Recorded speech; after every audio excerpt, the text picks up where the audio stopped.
السلام عليكم ورحمة الله.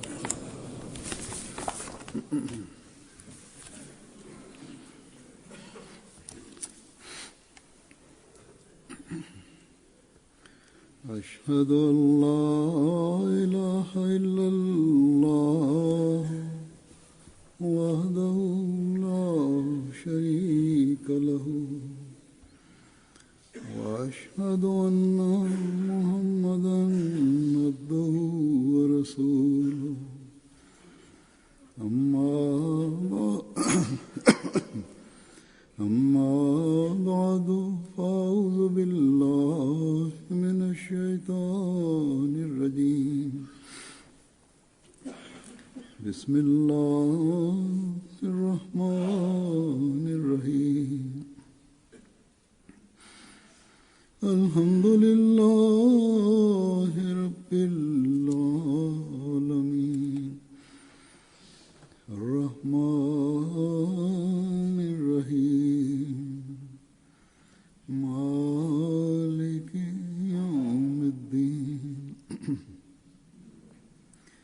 إياك نعبد وإياك نستعين اهدنا الصراط المستقيم صراط الذين أنعمت عليهم غير المغضوب عليهم ولا الضالين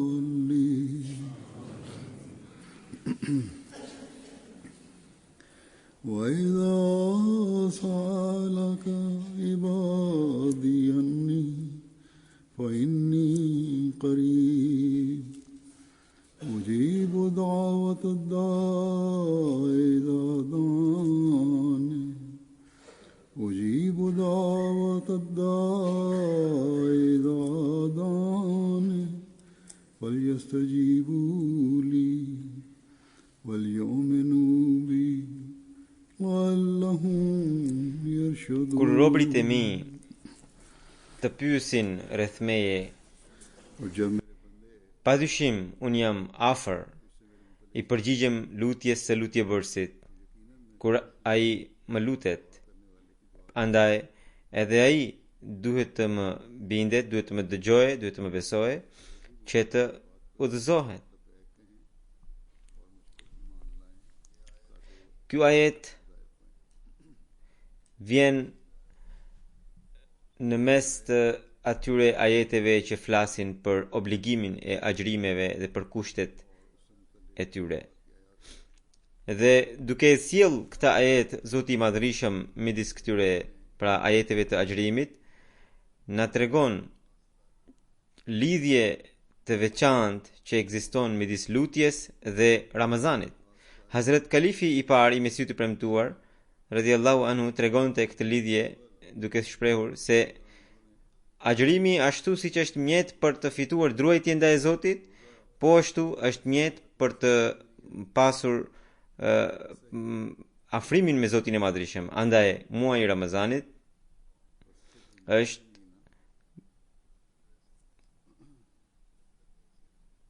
muaji i pranimit të lutjeve dhe kjo mund të realizohet atëherë kur ky muaj të shërbej edhe për të pasur takva, pra druajtje ndaj Zotit dhe afrimin me të. E kur do të ndodh kjo, atëherë lidhja që do të fitohet gjatë Ramazanit me Zotin e Madhërisëm nuk do të mbetet e kufizuar vetëm në Ramazan, por do të sjellë një ndryshim të qëndrueshëm në jetën e njeriut.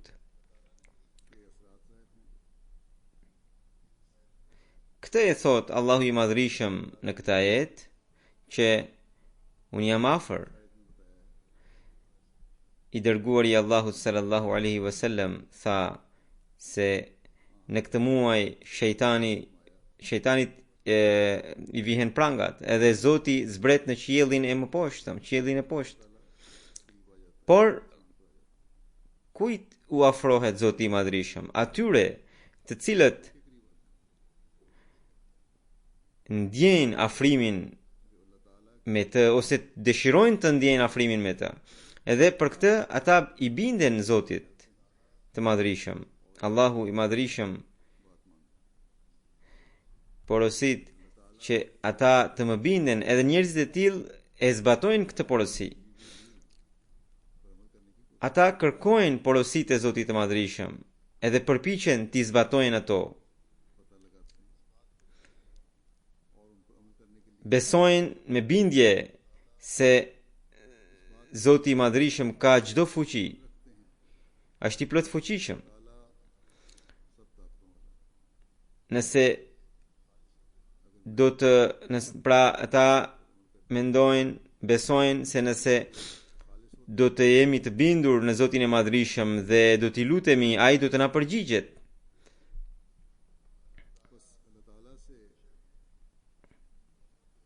Pra, Allahu i Madhërisëm padyshim që thot, unë jam afër si përgjigje e lutjes së lutësit. Dhe sidomos në këtë muaj, pra në muajin e Ramazanit, ai thot se unë jam afër jush, edhe ju të më thirrni mua. Por përpara se të më thirrni mua, duhet t'i zbatoni kushtet që janë, pra të më bindeni e të mi zbatoni porosit. Dhe të besoni se unë kam të gjitha forcat. Prandaj, ata njerëz që thonë se ne lutemi, por nuk na pranohen lutjet, ata duhet të bëjnë një analizë të tyre.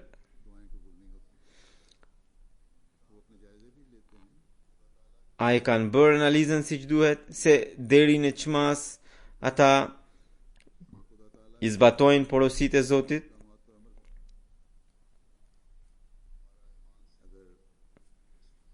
Nëse besimi ynë është thjesht si adet apo zakon, atëherë pretendimi ynë që Zoti nuk na dëgjua ka lutjet, edhe pse ne jemi lutur, është i gabuar. Hazrat Mesihu i premtuar alayhi salatu wassalam, duke treguar se çfarë kushtesh ka lënë Zoti i Madhërisëm për lutjen, thot se gjëja e parë është që Zoti i Madhërisëm thot se duhet të krijoni një gjendje kaq të vrrullshme e të pastër me takva, atëherë Zoti ju dëgjon lutjet. Së dyti, Zoti thot më besoni mua. Në çë mënyrë të besojmë se Zoti është i pranishëm dhe ai ka çdo forcë. Edhe pse ne kemi përvoje personale në këtë drejtim apo jo, edhe pse ne kemi njohje ndaj Zotit apo jo, prap se prap, kur të bëjmë lutje, duhet të kemi besimin e plot që Zoti ekziston dhe ai ka çdo forcë. Kështu që duhet të kemi besim në të padukshmen. Atëherë, nëse realizohen këto kushte, atëherë Zoti i Madhërisëm dërgon, përveç se do të pranojë lutje, do të na dërgojë edhe njohje ndaj tij, e cila do të na bëjë të besojmë me bindje që ai i pranon lutjet dhe ai ka çdo fuqi. Edhe kështu njeriu do të fitojë përvojë në pranimin e lutjes. Edhe kështu ai do të gjejë shenja të padiskutueshme të ekzistencës së Zotit. Duke treguar filozofinë e lutjes, thelbin e saj, Mesihu premtuar sallallahu alaihi wasallam ka shpjeguar gjërësisht në librat e tij.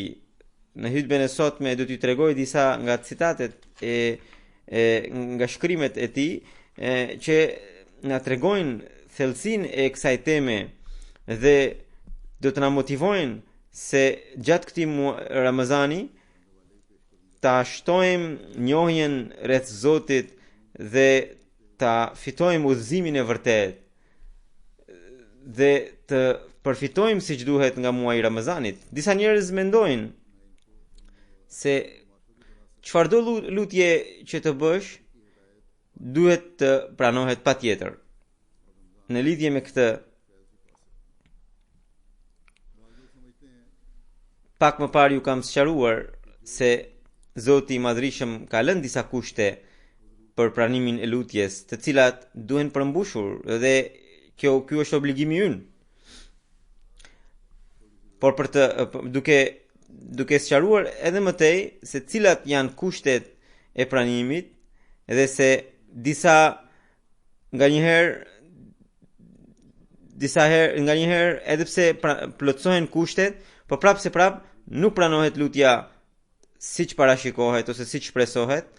Në lidhje me këtë, Mesiu premtuar Islam thotë që kushti i lutjes është që Zoti i Madhrishëm nuk është i obliguar të na pranojë lutjen edhe të na plotësojë shpresat. Shikoni fëmijët sa të dashur janë për nënat e tyre. Ato me siguri patjetër që dëshirojnë se fëmijët të mos kenë asnjë shqetësim, por nëse fëmijët qajnë me dënesë dhe kërkojnë me ngulm nënave që t'u jepe thik e mpret apo një prush e ndritur, nëna a do të dojë vallë që t'i jepte fëmijës së vet një gjëra të tilla, që fëmia e saj ta pres gishtin ose të digjet nga prushi? Asnjëherë jo. E njëjta është filozofia e lutjes. Unë vetë kam përvoje në këtë drejtim që nëse në një lutje ka në një pjesë të dëmshme, ajo nuk plotësohet kurrë. Ne mund të kuptojmë fare mirë që dia jon është e kufizuar. Shumë gjëra ne i bëjmë duke qenë shumë të gëzuar, shumë të kënaqur, edhe shpresojmë se rezultati i tyre gjërave, atyre punëve do të jetë i bekuar, por përfundimisht ato dalin dëshpëruese. Kështu që dëshirat e njerëzve nuk mund të themi se të gjitha ato janë të sakta edhe të denja. Nga që njeriu përbëhet nga harresa dhe gabimi. Prandaj është e nevojshme që disa shpresa, disa dëshirat e tij të mos plotësoheshin.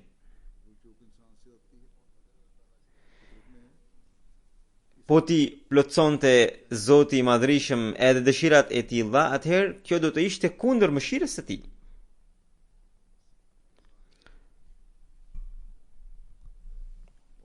Pra, njeriu nga njëra anë dëshiron që t'i plotësohen të gjitha dëshirat. Por nga ana tjetër Zoti është i mëshirshëm, edhe ai nuk mund të veprojë kundër mëshirës së tij, sepse ai di që ato gjëra janë të dëmshme për atë njeri të caktuar.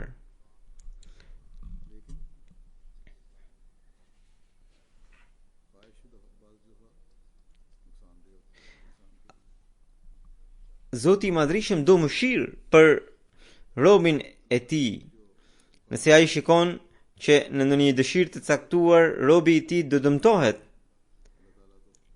ai nuk do t'i plotësojë lutjen. Mesiu premtuar Islam thot, kjo është plotësisht e vërtet dhe e provuar që Zoti i Madhrishëm dëgjon lutjen e robërve të tij. Ama jo çdo lutje, sepse nga vrulli i nefsit njeriu nuk shikon me largpamësi rezultatin e lutjes, e rezultatin e punëve të tij. Edhe bën një lutje të caktuar me shumë emocion, por Zoti i Madhrishëm është në dijeni të plot të pasojave të çdo lutje dhe çdo vepre të njeriu.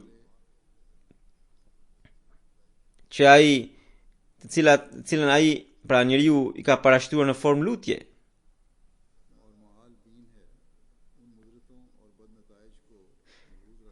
Dhe Zoti është i dhemshur edhe dashamirësi absolut i njeriut, i robit pra. Edhe për këtë arsye, ai pjesë e cila është e dobishme për robin, ndërsa ajo që është e dëmshme nuk e pranon. Pra, refuzimi i një lutje të tillë është në fakt pranimi i lutjes së tij. Kur pra robi i refuzohet një lutje e cila është e dëmshme për të, kjo në fakt është pranimi i lutjes, sepse Zoti gjykon se një lutje e tillë është e dëmshme për të.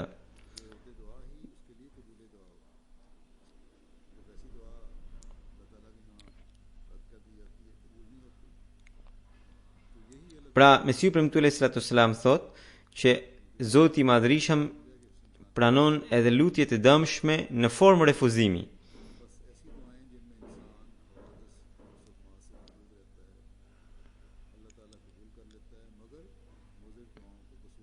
Ai thot, unë shumë herë kam marrë këtë shpallje, ujibu kulla duaika. Edhe me fjalë të tjera, Allahu i Madhërisëm më ka thënë që çdo lutje që është e dobishme në çështje në fjalë do të pranohet. Pra, nuk do të pranohet çdo lutje, por vetëm ajo që do të ishte e dobishme për të. Kështu që Zoti i Madhërisëm nuk i dëgjon të gjitha lutjet e uliave e të profetëve, por disa i dëgjon dhe disa nuk i dëgjon, edhe nuk i dëgjon ato për të cilat ai gjykon se nuk janë që janë me pasoja, sepse ai është i gjithdijshëm. Ai më pas duke shpjeguar se për të bërë lutje robi duhet të përsos besimin e tij në lutje dhe po ashtu veprat e tij. Mesiu premtuar Islam thot, është tërësisht e vërtet se ai që nuk vepron nuk mund të lutet, madje ai tenton ta sprovojë Zotin e Madhërisëm. Pra, nëse bën vetëm lutje dhe nuk ke vepra, atëherë ajo lutje është si sprovë ndaj Zotit. Ndaj, Mesiu premtuar Islam thot, ndaj përpara se të bëni lutje është e nevojshme të shfrytëzoni të gjitha forcat tuaja. Robit më së pari i duhet të kontrollojë besimin e tij se për lutje ka nevojë të përdoren edhe mjetet. Pra, këtë besim ai duhet ta rregullojë.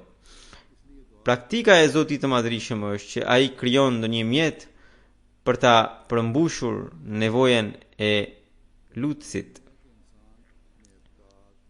Ata që thonë se kur bëjnë lutje nuk ka nevojë të përdorin mjetet, janë naiv, sepse nuk mendojnë se edhe vetë lutja është një mjet i fshehtë që krijon mjete të tjera të nevojshme. Pra, lutja që në vetvete është një mjet, kur pranohet te Zoti i Madhërisëm, ai vën në lëvizje mjetet e tjera që janë të nevojshme për robin. Dikush lutet për të larë borxhin, dikush lutet për të pasur ndihmën e Zotit në një punë të caktuar, dhe Zoti i Madhërisëm natyrisht që nuk i hedh parat prej qiellit, por krijon mjete të nevojshme, nëpërmjet të cilave robit i përmbushet nevoja.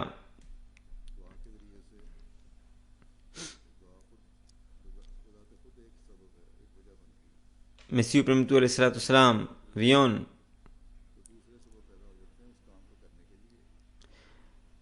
në surën El-Fatiha, pohimi Iyyaka na'budu, vetëm ty të adhurojmë, është vendosur para lutjes Iyyaka nasta'in, që do të thotë vetëm prej teje ndihmë kërkojmë. Dhe në këtë mënyrë e para e sqaron të dytën. Pra, iyyaka na'budu, vetëm ty të adhurojmë, kjo pjesë po e sqaron pjesën tjetër që është vetëm prej te ndihmë kërkojmë. Kështu që vërejmë se praktika e Zotit është që ai krijon mjetet. Shikoni se si etjen na shuan përmes ujit dhe urin përmes bukës. Ai ka lënë një zinxhir mjetësh, sepse Zoti i Madhrishëm ka dy veti të ndryshme. Wa kana Allahu azizan hakima. Zoti është i plotfuqishëm dhe i urtë. Ai është aziz, pra i plotfuqishëm, sepse mund të bëjë çdo gjë që dëshiron. Dhe është i urtë, sepse çdo gjë që bën, e bën me arsye të shëndosh, të përshtatshme. Shikoni sa shumë efekte ka lënë ai në bimët dhe mineralet. Mesihut për Islam përmend një bim për të cilën thotë se shikoni se ajo sjell ajo largon kapsllëkun. Zoti i Madhrishëm ka mundësi ta largojë kapsllëkun edhe pa atë bim, por ai dëshiroi që njerëzit të njihen me krijesat e tij, që në këtë mënyrë të njihen edhe me atributet e Zotit. Zoti është i plotfuqishëm që edhe pa ato të mund të sjellë efektin që dëshiron.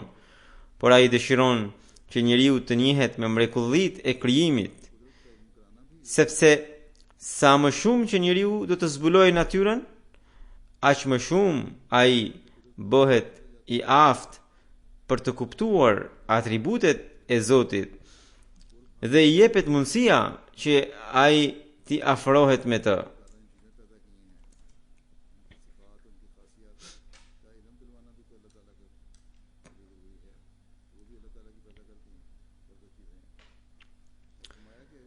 Në fakt, besimtari me dijen e tij përparon akoma më shumë në besim, ndërsa ateisti në egon e tij ndaj dijes.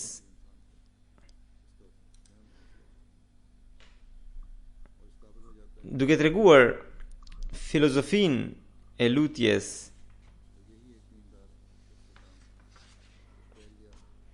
Hazrat Mesihu premtuar alayhi salatu wasalam thot: shikoni se si një foshnjë përpëlitet dhe nga uria qan për qumësht dhe nënës i rrjedh vetvetishëm qumshti në gjirin e saj. Ndërkohë, fëmia as nuk di çfarë do të thotë lutje. Të qarat e tij vetvetiu tërheqin qumshtin. Çfarë është kjo? Kjo është diçka që mund ta ketë provuar gjithkush nga ne. Disa herë ndodh që nëna nuk ndjen qumësh në gjinët e saj dhe nganjëherë as nuk e ka qumshtin. Por sapo ti përpëlitet e ti qaj fëmia, asaj i vjen me njëherë qumshti. Me një fjalë, ekziston një tërheqje midis të qarave të fëmijës dhe qumshtit të nënës. Sinqerisht ju them të vërtetën, nëse të qarat tona do të jenë me po këtë përpëlitje si atë të fëmijës, ato do të tërheqin bekimin dhe mëshirën e Zotit të Madhërisëm. Duke shpjeguar më tej filozofinë e lutjes, Mesihu premtuar alayhi salatu wasalam thot, pra duke treguar edhe shembullin e mësipërm, shembullin e nënës dhe të fëmijës, Mesihu premtuar alayhi salam thot që lutja është në natyrën e njeriut dhe pranimi është në natyrën e Zotit të Madhërisëm. Ai që nuk e beson këtë gënjen.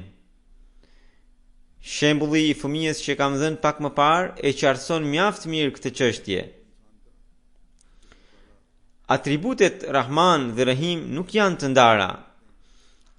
Ai që dëshiron të lidhet me njërin, duke lënë tjetrin, nuk e gjen dot atë.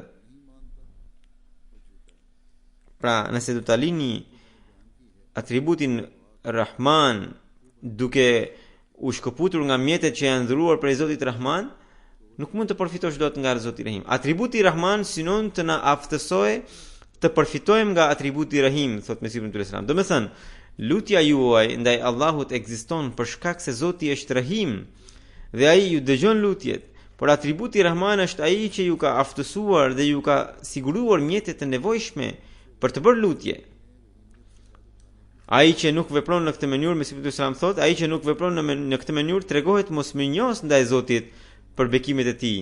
Fjalët iyyaka na'budu pikërisht këtë kuptim e kanë, vetëm ty të adhurojmë nëpërmjet mjeteve që ti na ke dhuruar.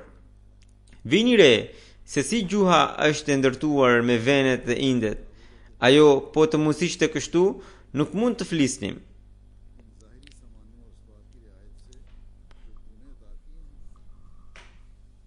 Pra, ai na ka dhuruar një gjuhë të tillë e cila mund të shpalos ndjenjat e zemrës. Tani, nëse nuk do ta përdorim gjuhën, do të ishte vetëm fatkeqësia jonë.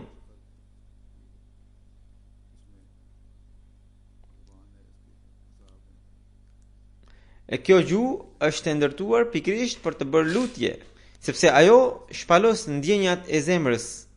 Nëse nuk do ta përdorim gjuhën, do të ishte vetëm fatkeqësia jonë. Po ashtu, ka shumë sëmundje të tilla që po t'i ngjiten gjuhës,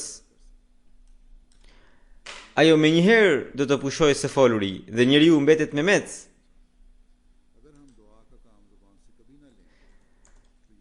Kështu që Rahimi është ai që na e dhuroi këtë gjuhë në të njëjtën mënyrë. Nëse do të prishet ekuilibri i veshëve, asgjë nuk mund të dëgjojmë. Ashtu është edhe zemra që arrin të shprehë ndjenjat tona për ulësie, edhe aftësinë e të menduarit e tjera.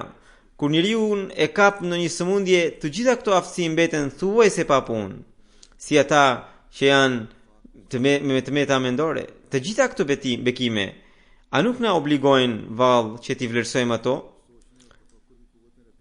Mos përdorimi i tyre pa dyshim që na bën mosmirnjohës. Pra, mos përdorimi i këtyre bekimeve na bën që ne jemi mosmirnjohës të Zotit ndaj bekimeve të tij. Andaj, thot Mesihu i Islam, andaj mbani mend, nëse luteni duke mos përdorur aftësitë dhe fuqitë tuaja, lutja juaj nuk do të sjellë asnjë efekt, sepse nëse nuk kemi përfituar nga dhurata e parë, si mund të vërtetohet se do të përfitojmë nga e dyta? Andaj, përdorini aftësitë dhe pastaj lutuni.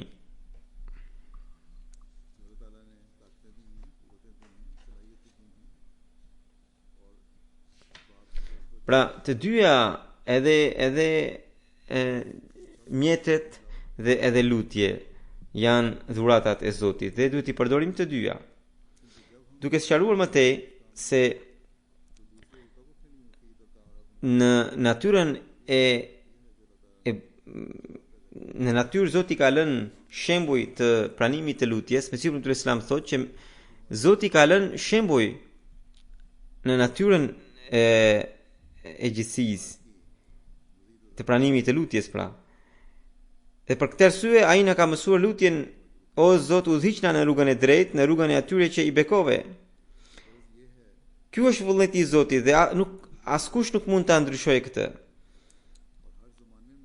Nga lutja na udhëhiq në rrugën e drejtë tregon që kjo është një lutje që do të na përsos besimin dhe veprat.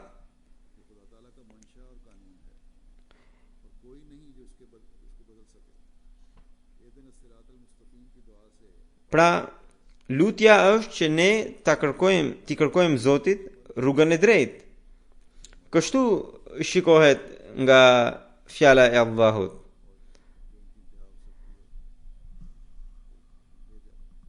Por, përpara kësaj lutje, ai na ka mësuar edhe disa fjalë të tjera që janë iyyaka na'budu wa iyyaka nasta'in. Edhe këto tregojnë që se pari të përfitojmë nga burimet e Zotit, nga aftësitë që ai na ka dhuruar, dhe pastaj t'i kërkojmë rrugën e drejtë. Dhe pra, kjo do të thotë që ne do të jemi në rrugën e drejtë, atëherë do t'i përdorim siç duhet mjetet që ai na ka dhuruar. Ai që heq dorë nga mjetet e tij, ai është mosmirnjohës. Ka shumë sëmundje, siç ju kam treguar edhe për gjuhën, thot Mesiu Premtuar Islam, nëse do t'i ngjiten gjuhës, gjuha do të pushojë së foluri. Ashtu është edhe zemra që ka ndjenjat, që shpalos ndjenjat e përmes gjuhës. Po ashtu aftësinë e menduarit. Nëse do të heqim dorë nga këto aftësitë, atëherë lutja nuk do të ketë asnjë efekt, sepse një që nuk ka përfituar nga dhurata e parë, si mund të përfitojë nga e dyta?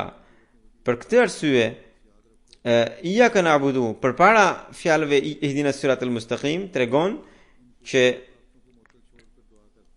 ne nuk mund të gëzojmë rrugën e drejtë pa i përdorur mjetet që na ka dhuruar Zoti i Madhërisëm.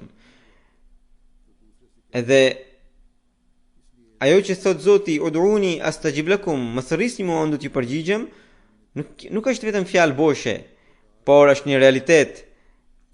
Është nder për njeriu që ai t'i kërkojë Zotit. Të kërkuarit është në natyrën e Zotit. Ndërsa ai që nuk e përdor këtë aftësi është dënues dhe i padrejt.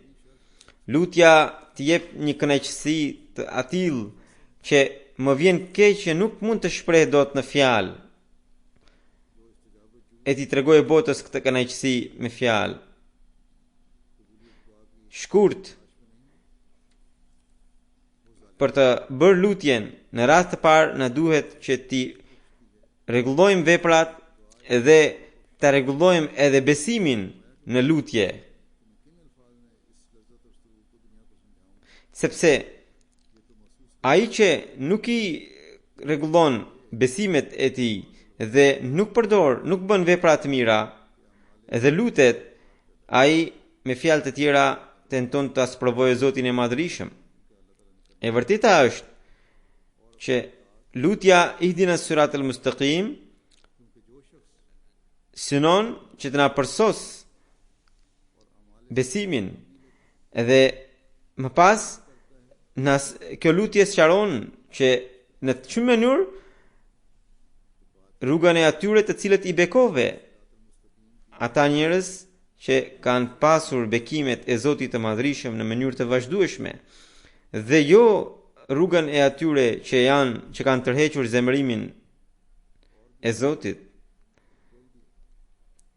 Pra, ne i lutemi Zotit që veprat tona gjithnjë të jenë të sakta, të drejta, jo si ato që kanë tërhequr zemërimin e Zotit, dhe e as si ata të cilët janë dhalin, pra që humbën nga rruga e drejtë. Pra, o Zot, na mundso që të përfitojmë edhe nga atributi jot Rahim, edhe nga atributi jot Rahman, dhe të mos mbetemi si ata që kanë tërhequr zemrimin tënd dhe që kanë devijuar nga rruga jote.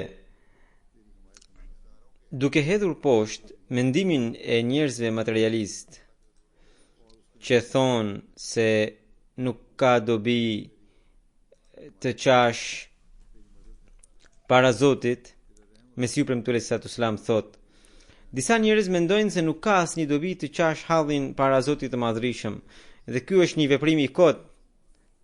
Njerëzit e tillë nuk besojnë në fuqi dhe atributet e Zotit, po të kishin besim të vërtet tek ai, nuk do të guxonin të thoshin fjalë të tilla. Kurdoherë që dikush vjen me pendes të sinqert te Zoti i Madhërisëm, ai gjithmonë e ka bekuar atë. Sa bukur ka thënë njëri në persisht, pra kjo është ashik ke shud ke यार बहालिश नजर न करद ए ख्वाजे दर्द नीस्त वगरना तबीब हस्त. Do të thënë, çfarë vlere ka i dashuruari personi që e do, nëse personi që e do nuk i kushton asnjë vëmendje?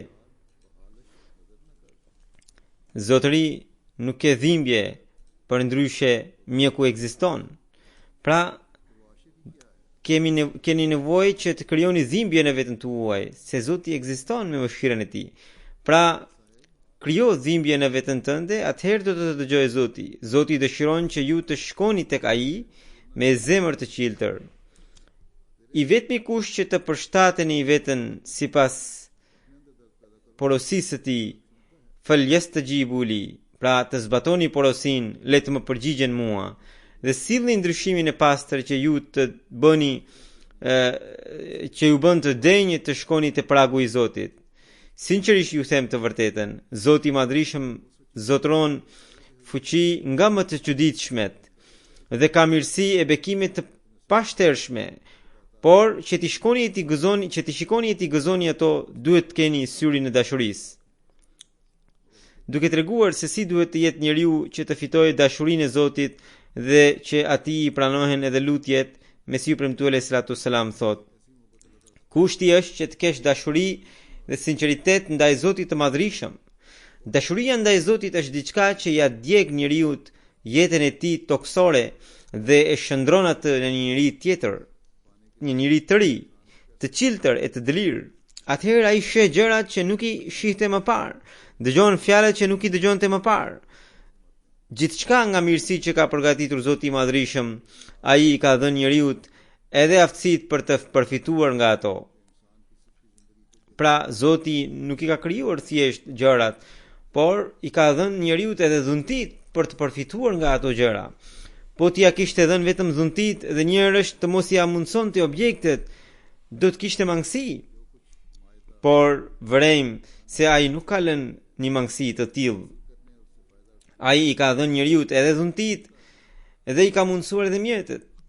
Sikundër ka krijuar materialet e nevojshme për bukën, i ka dhënë njeriu edhe stomakun, zorët, gojen e të tjera, mëlçin që ja tretin bukën. Dhe po ashtu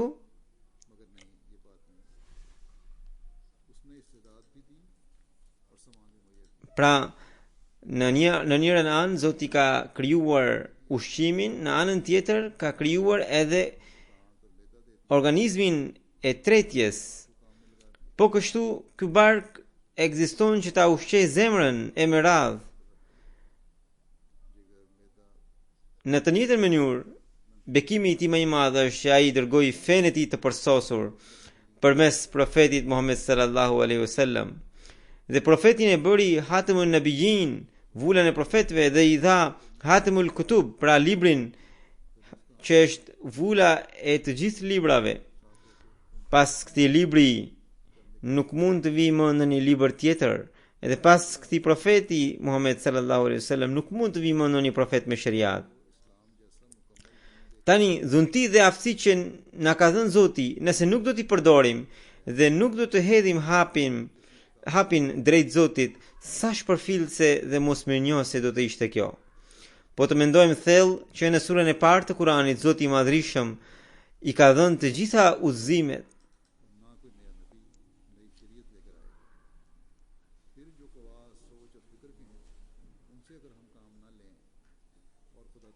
Pra, ne është detyra jonë që ne të përfitojmë nga profeti Muhammed sallallahu alaihi wasallam duke ndjekur rrugën e tij, edhe të përfitojmë nga libri Kurani famlar duke ndjekur porositë e tij.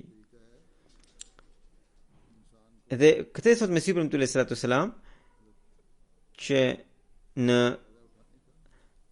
surën El-Fatiha Zoti i Madhrishëm ka treguar shumë qartë se cili është qëllimi i jetës së njeriu dhe si mund të arrihet ai.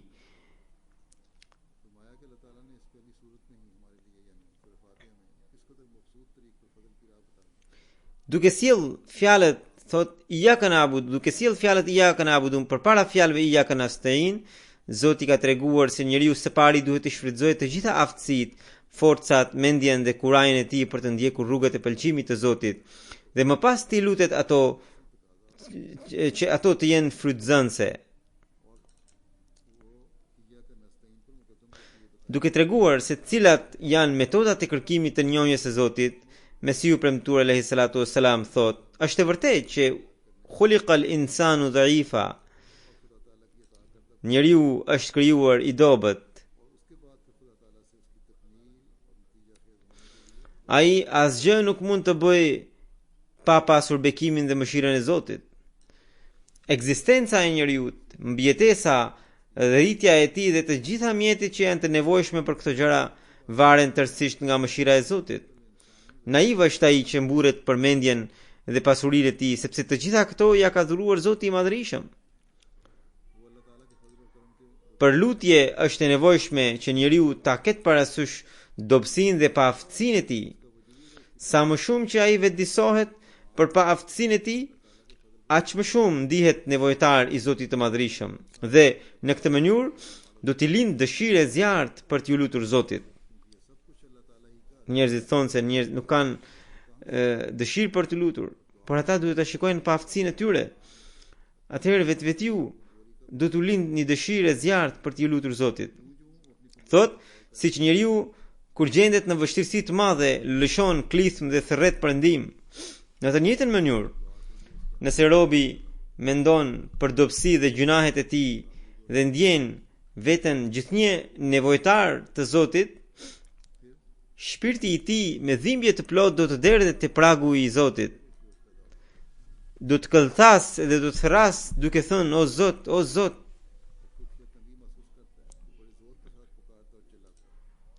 Po të studioni me vëmendje Kur'anin famlar, Allahu i Madhërisëm që në surën e parë ka dhënë mësimin e lutjes. Thot: Ihdinas siratal mustaqim, siratal ladhina an'amta alehim ghayril maghdubi alehim waladdallin. Na udhhiq në rrugën e drejtë, në rrugën e atyre që i bekove dhe jo të atyre që tërhoqën zemrimin tënd dhe as të atyre që devijuan. Lutja vetëm atëherë do të jetë përsosur kur do të mbledh të gjitha dobitë dhe mirësitë dhe kur kërkohet mbrojtje nga të gjitha të këqija dhe dëmet. E gjithë kjo përfshihet në këtë lutje. Kjo lutje mbledh çdo mirësi dhe kërkon mbrojtje nga çdo e keqe që mund të dëmtojë njeriu. Pra, në surën El Fatiha është përmendur lutja më e përsosur, më e madhe, që na mundson të gjitha llojet e mirësive dhe na mëson që të kërkojmë mbrojtje nga të gjitha llojet e këqijave.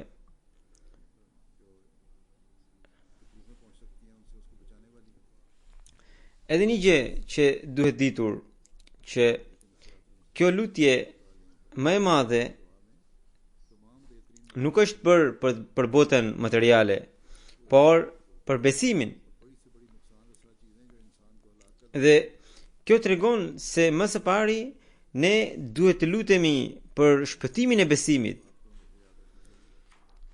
E kur do ta bëjmë këtë, vetvetiu do të na hapen dyert e afërsisë së Zotit dhe pastaj lutjet tona të tjera do të pranohen vetvetiu. Duke shtjelluar më tej këtë temë, që lutja e vërtetë është lutja për besimin, edhe kjo pastaj sjell pranimin e lutjeve të tjera. Mesiu premtuar Islam thot: "Ujibu da'wat ad-da'i idha da'an." Domethënë, un i përgjigjem lutjes së lutjebërësit, i pranoj pendesën e penduesit. Zoti pranon pendesën e pendesbërësit të vërtet. Po të mos ishte kjo deklarat nga ana e Zotit, do të mbete e dyshimt pendesa e pendesbërësit. Premtimi i Zotit është i vërtet dhe kjo tregon që në momentin kur njeriu bën pendes të sinqert, duke bërë betimin se do të shpëtojë nga të gjitha mëkatet, edhe besimi do t'ia përparësi mbi botën, që atëherë i zbret një dritë në zemrën e tij. Ndër metodat më të mira që Zoti na ka treguar për të fituar afrimin me të dhe për të bërë lutje të pranueshme është namazi. Në lidhje me këtë, Hazrat Mesiu premtuar alayhis salam thot: "Qëllimi kryesor dhe thelbi i namazit është lutja. të lutesh është tërësisht në përputhje me ligjet e Zotit, pra përmbushja e lutjes nuk u kundërvihet ligjeve të Zotit. Për shembull, vërejmë që kur foshnja qan dhe përpëlitet, nëna e ushqen me qumësht. Një lidhje e ngjashme ekziston midis robit dhe robit, të cilën jo çdo kush mund ta kuptojë. Kur njeriu bie te pragu i Zotit të Madhërisëm dhe me shumë për ulësi e dhimbje e shpalos veten para tij dhe i kërkon të ja plotësojë nevojat, ngacmohet mëshira e Zotit të Madhërisëm dhe ajo e mbulon lutsin e tillë. Pra, edhe qumshti i mëshirës dhe i bekimit të Zotit kërkon një përgjërim dhe përplitje. Ndaj, shkoni tek ai me sy që lëtojnë.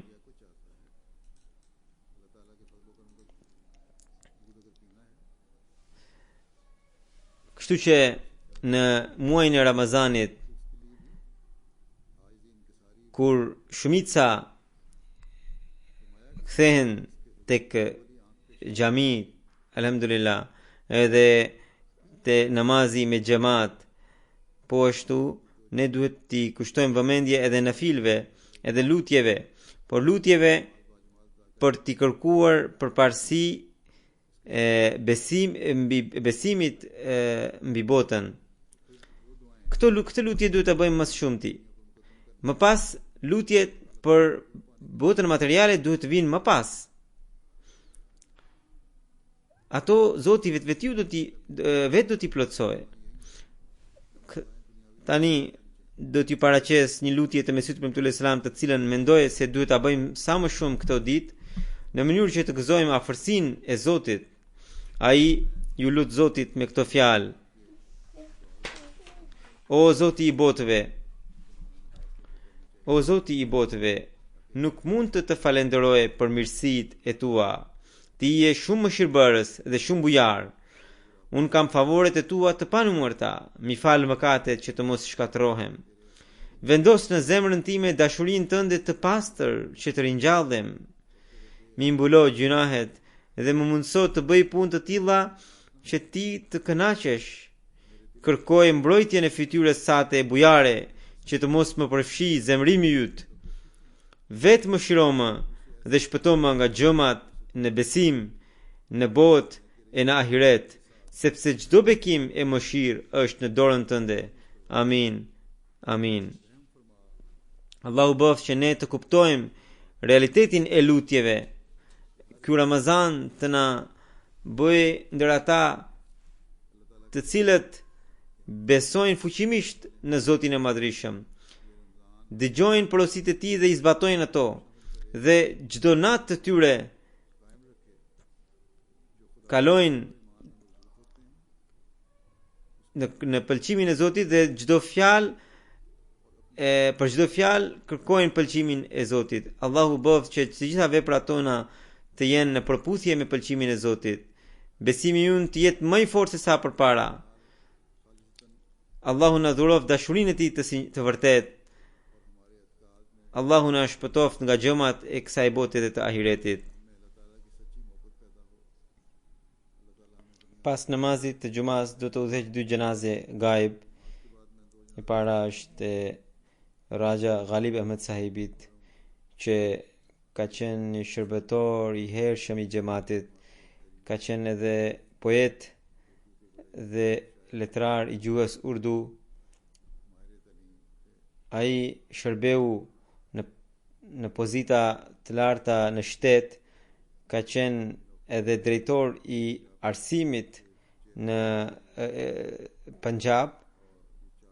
Ndroi jetë më 4 qershor 2016 në moshën 88 vjeçare në Lahore. Inna lillahi wa inna ilaihi rajiun. Kishte lindur në Gujarat në 28-ën. Babai i tij ka qenë sahabi me Mesihut premtues selam, i cili i bëri bejtin në vitin 1905. Babai i tij shërbeu në Kadian si Nazir Mal dhe Nazir e Ala. Gjyshi i Raja Ghalib Sahibit ishte Malik Barkat Ali Sahibi dhe daja i tij ka qenë ishte Hazrat Malik Abdul Rahman Khadim Sahibi, i cili ka qenë edhe Khalid e Ahmadiyet. i ndjeri kreu shkollën e mesme nga në Lahore dhe pastaj në Kadian bëri FE dhe pastaj masterin e kreu në psikologji edhe zuri vendin e parë. Ishte poet dhe shkrimtar dhe ishte njëri i shquar në fushën e letërsisë së Pakistanit. Poezitë e tij botoheshin shpesh edhe në gazetat e xhamatit në Al-Fazl dhe në gazeta tjera ndërkombëtare. Ai shërbeu edhe në forcat ajrore të Pakistanit.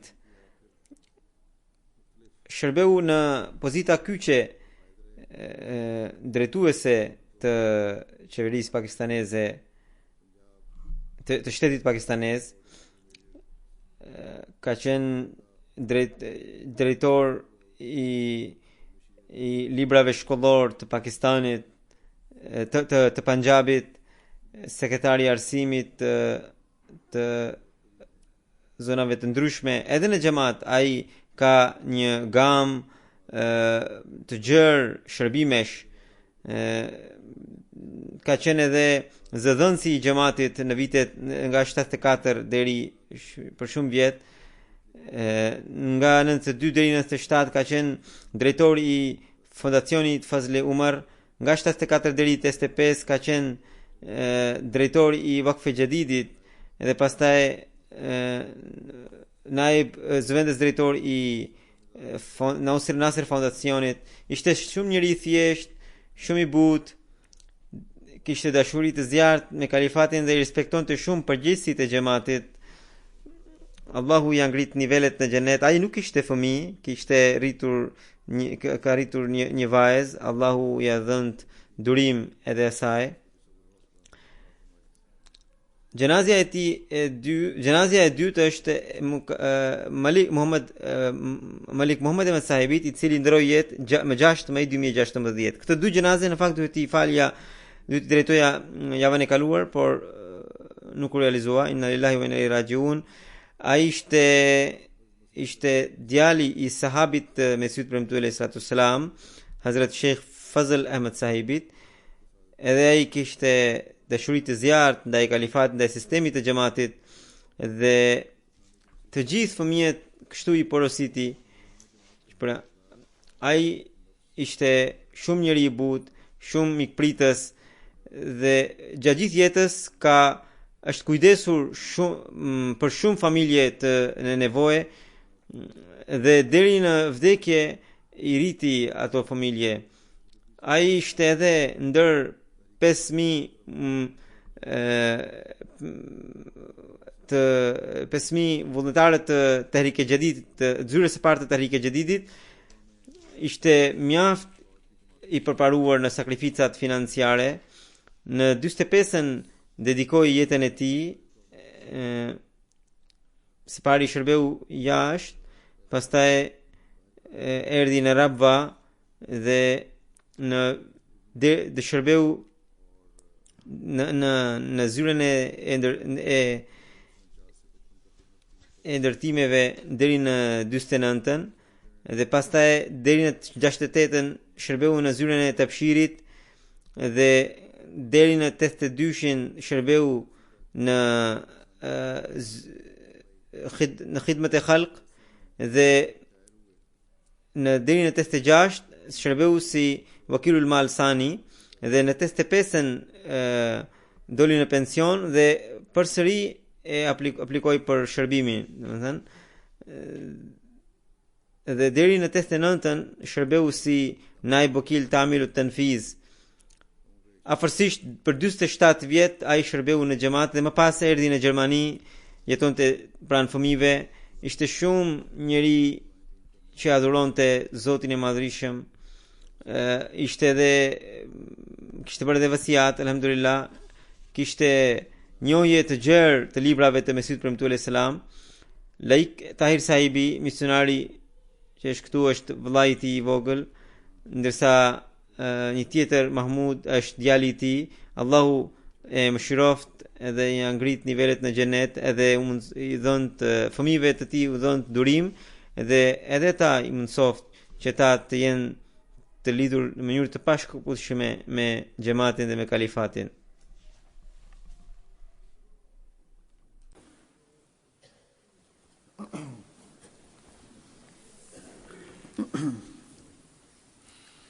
Alhamdulillah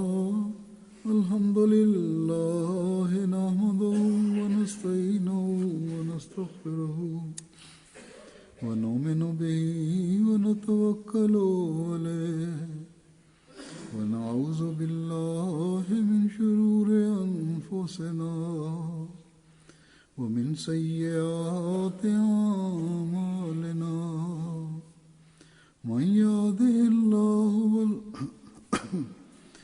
يهده الله فلا مضل له ومن يضلل فلا هادي له ونشهد أن لا إله إلا الله ونشهد أن محمدا عبده ورسوله.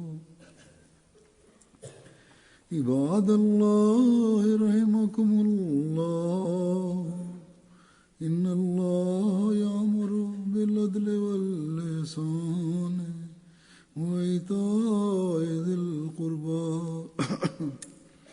وينهى عن الفحشاء والمنكر والبغي يعظكم لعلكم تذكرون. اذكروا الله يذكركم وادعوه يستجب لكم ولذكر